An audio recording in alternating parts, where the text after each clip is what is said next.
İstəyirəm ki, İmam Hüseyn əleyhissalamın özünün və Kərbəla hərəkatının əzəmətini hiss eləyək.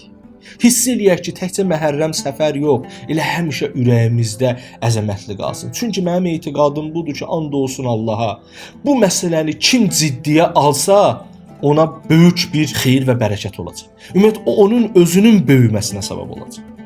İnsan nə qədər hadisələri içinə daxil olursa, insanın ümumiyyətlə nə qədər böyük hadisə ilə məşğuldursa, özü də o qədər olur. Kim hansı hadisə ilə məşğuldursa, o qədər olur. İmam Hüseynin Kərbalası ilə böyümək olar, böyümək olar. İmam Hüseynin Kərbalasında peyğəmbərlərin qibtə etdikləri şeylər var. İmam Hüseyn Kərbalasında alimlərin, ariflərin qibtə etdiyi şeylər var. Ona görə də hədisdə buyurulur ki, qiyamətə qədər hər həftənin cümə axşamı İmam Hüseyn əleyhissalamı bütün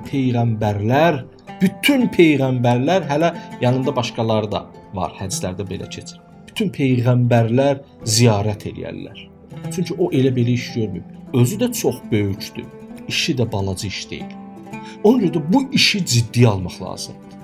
Kərbəla bir başqadır. Kərbəla hadisəsi bir başqadır. Bu insanın fikrini çox çəkməlidir özünə. İnsan Kərbəlanı çox düşünməlidir.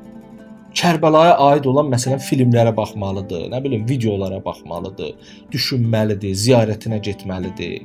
Niyə? Çünki bu hadisəni, yəni ciddiyə almayan, bu hadisənin əzəmətini başa düşməyən adam onda xəbərsizdir, cahildir.